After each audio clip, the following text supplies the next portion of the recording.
Moi, c'est Lina. Je suis une magicienne plutôt connue, mine de rien. Mais je ne vous dirai pas le surnom qu'on me donne. J'élimine toutes les bandes de voleurs afin d'instaurer la paix dans le monde. Cela dit, j'associe plaisir et bénéfice, car j'en profite toujours pour m'approprier les biens des voleurs.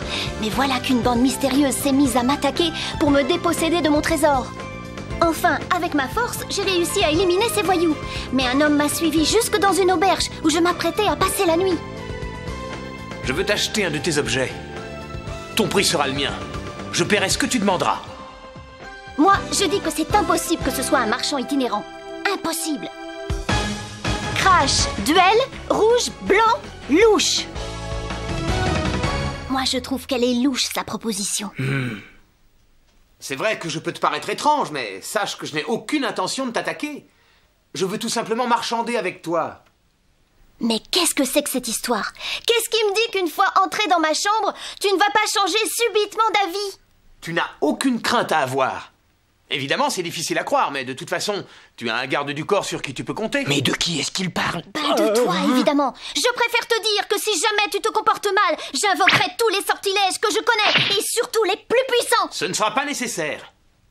Bon, très bien. Mais enfin, tu ne vas pas le laisser rentrer quand même. À toi de rester sur tes gardes, monsieur le garde du corps. C'est bon, maintenant tu peux y aller. Ouvre la porte. Hein?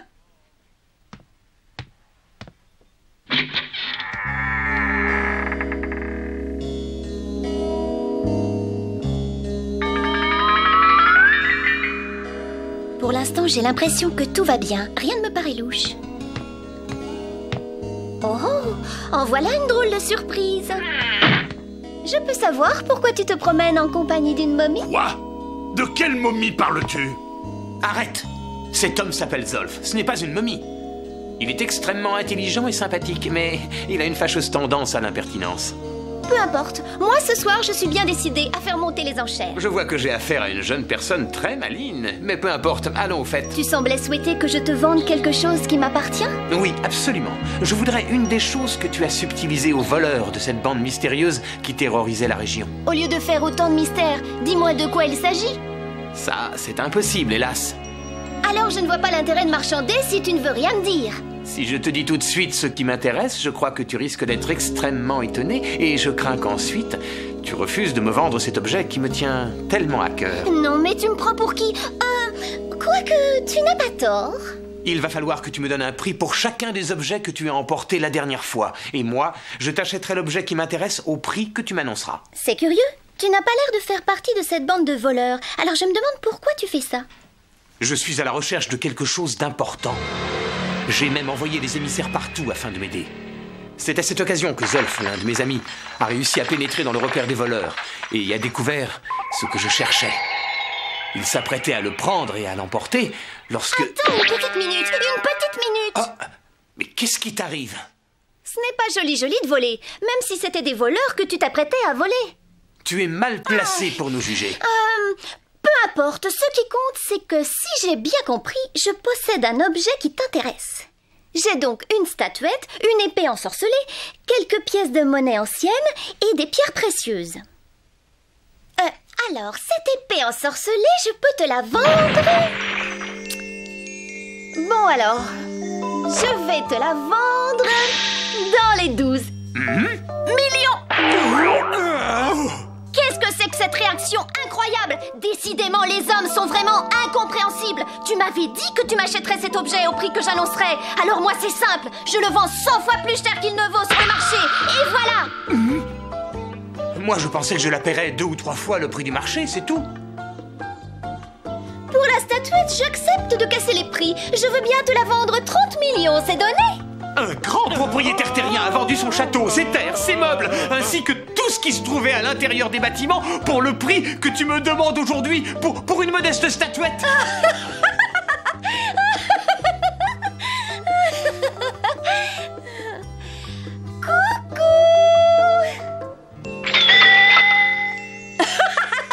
Bon, c'est vrai. Maintenant que j'y repense, c'est peut-être un peu trop te demander. Alors je vais faire un effort. Donne-moi la moitié. Hein? La moitié? Mais tu te moques de moi? Espèce de sale gamine, tu profites de la situation. Tu oses me traiter de gamine? C'est bien la première fois qu'un magicien de 3e zone ose s'adresser à moi en m'injuriant de cette C'est façon. moi le magicien de 3e zone? Tu vas voir un peu ce qui va t'arriver. Alors là, je préfère te dire tout de suite que tu ne me fais pas peur. Je n'ai jamais vu une gamine aussi impertinente. Zolf, ça suffit maintenant.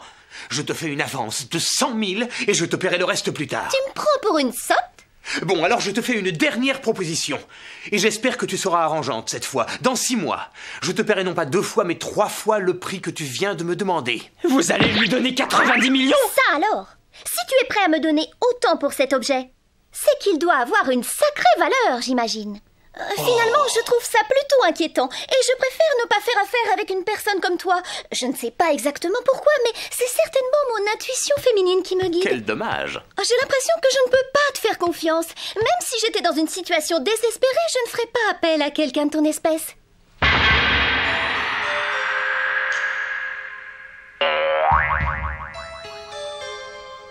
Bon, eh bien tant pis, dans ce cas, nous allons arrêter les négociations, ce n'est pas si grave. C'est dommage, j'aurais bien aimé qu'on s'entende. Rassure-toi, je ne tenterai pas de récupérer cet objet aujourd'hui.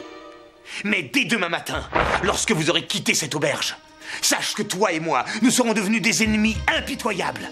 C'est compris? Viens, Zolf, allons-nous-en. Mais enfin...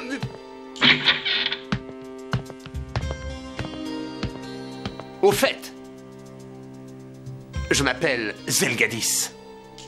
Je crois que je m'en souviendrai.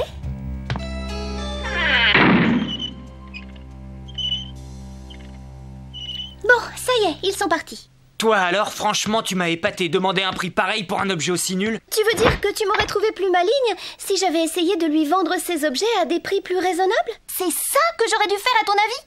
Non, pas du tout. Mais tu ne crois pas qu'il risque de revenir à la charge pour te les voler? Je suis persuadée que nous aurons de ces nouvelles dès demain matin. Il ne nous laissera pas le moindre répit. C'est ton intuition féminine qui te permet de parler comme ça? Oui, sans aucun doute.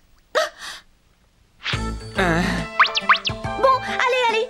Je commence à avoir sommeil. Alors tu vas retourner dans ta chambre. Dépêche-toi. Je te souhaite une bonne nuit. Faites beaux rêves. Décidément, je ne comprendrai jamais les femmes. Il a bien dit que dès que nous aurions quitté l'auberge, nous deviendrions ses ennemis, n'est-ce pas? Absolument. J'ai l'impression que tu me caches quelque chose. À quoi tu penses, Lina? Rien de spécial. Je me demande seulement quelles sont ses motivations. S'il vous plaît, monsieur, pourriez-vous nous emmener jusqu'au prochain bourg? Montez! À mon avis, seule la statuette et l'épée l'intéressent. Pourquoi l'un des objets que je possède l'intéresse-t-il à ce point? Je n'arrête pas d'y penser. Et tu as une petite idée? Il me semble que, s'il tient tellement à avoir ces objets, c'est que l'un d'entre eux possède peut-être un pouvoir absolument extraordinaire. Je sais qu'il existe un sortilège qui permet de rendre l'épée plus tranchante, mais ça m'étonnerait qu'il soit prêt à payer autant pour ce genre de choses. Quant à la statuette, je sais qu'elle est fabriquée dans un métal qui permet d'éviter d'être la cible de toutes sortes d'ensorcellement. Il faut reconnaître que c'est assez intéressant comme pouvoir. Il paraît même que ce métal est capable d'empêcher l'arrivée de toutes les ondes négatives sur soi. Il suffit pour ça de diriger la statuette dans une direction qui...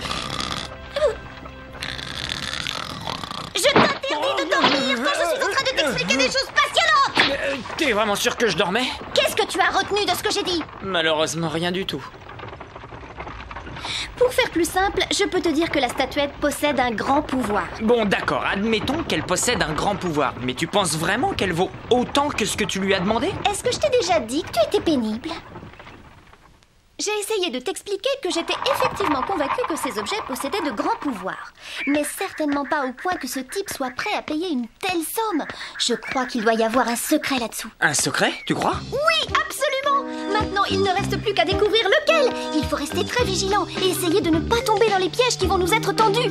Mais là, je ne me fais aucun souci. Je sais que je vais pouvoir compter sur toi. Oh, parfois je me demande ce que j'ai fait pour me retrouver dans de tels embrouilles.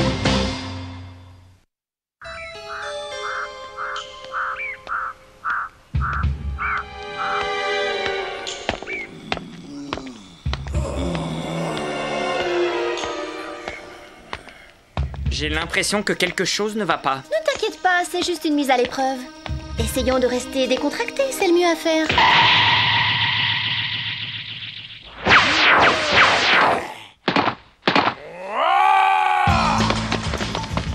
Maintenant, ça se complique un petit peu.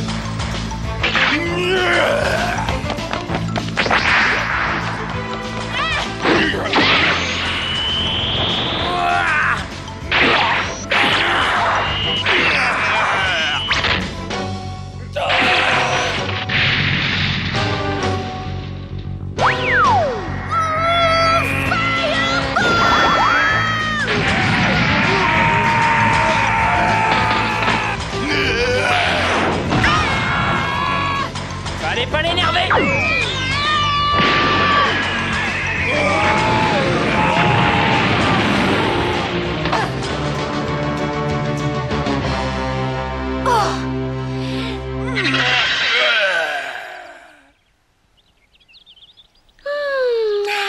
Qu'est-ce qu'il fait beau aujourd'hui, quel bonheur! Dis donc, Lina. Ça ne te dérange pas que je sois en train de me bagarrer pendant que tu te reposes? Franchement, tu exagères. Je me suis battue de façon très courageuse tout à l'heure. On ne peut pas dire que tu aies mis beaucoup de cœur à l'ouvrage.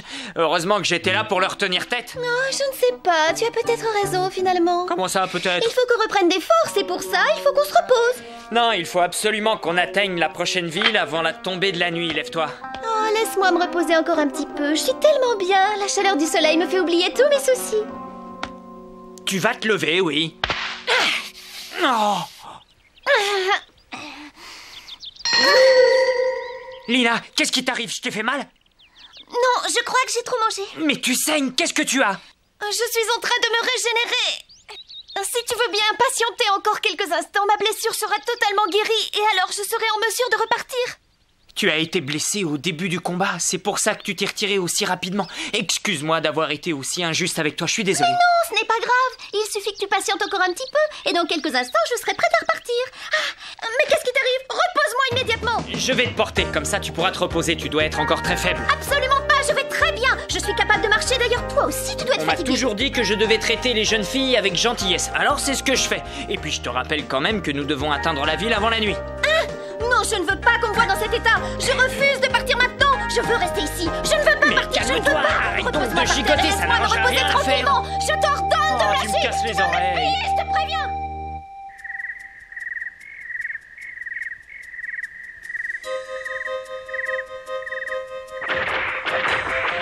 Il m'a vraiment énervé, ce Gaori. Il est gentil, c'est vrai, mais il n'a aucune délicatesse. Oh!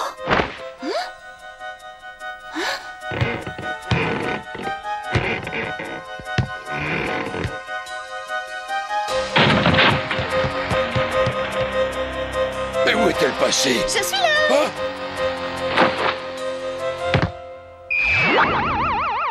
Hein? Elle possède le Fireball!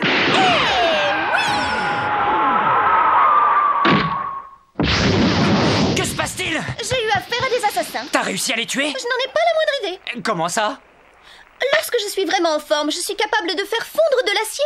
Mais là, j'avais fort à faire. Mais il est terrible, ce monstre! J'imagine que vous êtes un ami de cette charmante demoiselle, jeune homme. Vous vous débrouillez pas mal pour une antiquité. Les jeunes devraient apprendre à se méfier des anciens.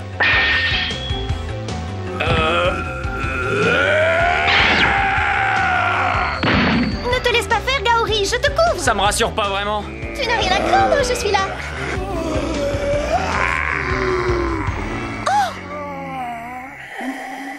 Mais qu'est-ce qui leur arrive? Ils appliquent ce qu'on appelle la technique des pantins. Qu'est-ce que c'est que ça? C'est une technique qui permet d'essayer de neutraliser l'adversaire en devenant totalement apathique. En général, ça fonctionne. Permets-moi de te dire que le vacarme que vous faites perturbe les clients de l'auberge. Mais qu'est-ce que vous faites là? Je me suis laissé entraîner dans l'action. Lorsque je me suis rendu compte que ces voyous essayaient de pénétrer dans l'auberge, je n'ai pas pu m'empêcher d'intervenir. C'est incroyable ça, on peut jamais être tranquille alors. Dis donc, toi, on t'a rien demandé. Merci infiniment d'être venu à notre secours, mais dites-moi, vous avez réussi à endormir tous les autres clients de l'auberge? J'en ai bien l'impression, effectivement. Je me disais bien qu'avec tout le bruit qu'on faisait, c'était quand même étonnant que personne ne vienne voir ce qui se passe. Cela aurait été ennuyeux que les autres clients viennent se mêler de ce qu'ils ne les regardaient pas. Ces gens sont envoyés par Zelgadis, à mon avis. Je ne vois que ça comme explication. Vous le connaissez? Malheureusement, c'est l'un de mes pires ennemis.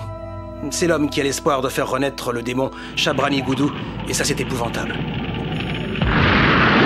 Chabrani-Goudou? Alors comme ça, il veut faire revivre Dark Lord? Oh, il n'y a malheureusement aucun doute là-dessus. Zelgadis est un démon moitié humain, moitié golem, et il veut plonger le monde entier dans le chaos en faisant revivre ce terrible démon qui a terrorisé des générations entières par sa cruauté et sa méchanceté. Mais quel intérêt a-t-il à faire une chose pareille? Ça, je l'ignore. Mais ce que je sais par contre, c'est que Zelgadis est devenu notre ennemi commun désormais. Nous devons allier nos forces. Ah, vous croyez? Tu n'ignores sans doute pas que je suis moine. Alors il m'est donc évidemment impossible de laisser quelqu'un faire revivre un démon sans réagir. Oui, bien entendu, je vous comprends. Si vous êtes poursuivi par Zelgadis, j'en déduis que c'est parce que vous avez découvert la clé qui permet de faire revivre le démon. C'est pour cette raison que vous êtes devenus ses ennemis et qu'il est bien décidé à vous anéantir au plus vite. De quelle clé parlez-vous? Il faut que vous me la confiez. Comme ça, vous n'aurez plus le moindre problème avec ces bandits qui sont prêts à tout pour l'obtenir. Mais alors, ça signifie que vous serez tout seul pour lutter contre toute une bande? Oh, ne t'inquiète pas pour moi.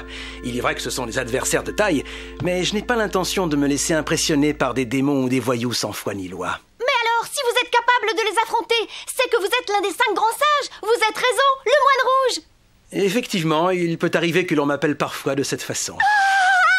C'est quelqu'un de connu? Même les enfants qui vont à la maternelle le connaissent. Arrête de poser des questions idiotes. Je crois qu'il serait préférable que je garde moi-même la clé. Je n'ai pas peur. C'est risqué. Vous comprenez bien que je ne peux pas vous laisser seul face à cette bande de voyous. Ils sont prêts à tout pour obtenir ce qu'ils veulent. Je suis touché par tant de sollicitude. Ils ne savent pas que nous nous connaissons, alors nous ne risquons rien à nous associer. Si je garde la clé avec moi, ils chercheront à nouveau à me la reprendre, et ceci par tous les moyens. Alors c'est à ce moment-là qu'il faudra que vous interveniez pour leur montrer qui est le plus fort. Ça risque d'être beaucoup trop dangereux pour toi. Il est préférable que j'aie cette clé. Vous pouvez me faire confiance. Je suis parfaitement capable de leur tenir tête.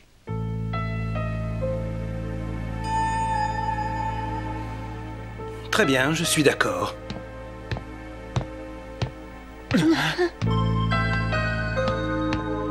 Temps qui passe ramène au présent les choses du passé. Qu'est-ce qu'il fait?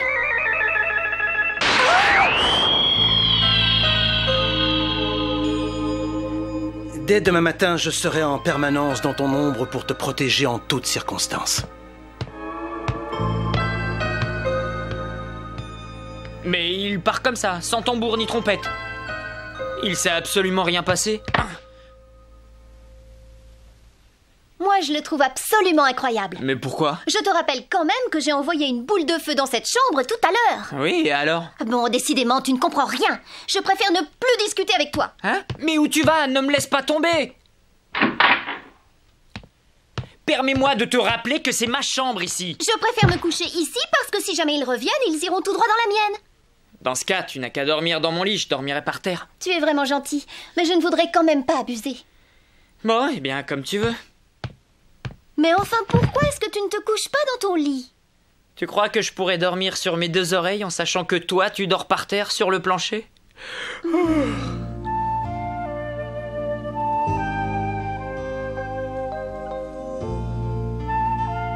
Rézo, le moine rouge, possède la force des esprits. Il voyage dans tous les pays et aide les gens dans la détresse. À la différence des autres sages, il est né aveugle.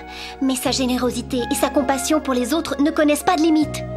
Il ne recule devant rien pour venir en aide aux plus faibles et aux plus démunis. Rien ne peut l'arrêter.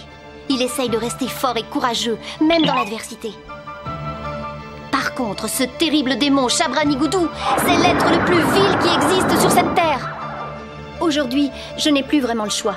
Je suis obligée de remettre mon sort entre les mains du moine rouge. J'espère que l'avenir me prouvera que j'ai eu raison de lui faire confiance. Je suis tellement naïve parfois.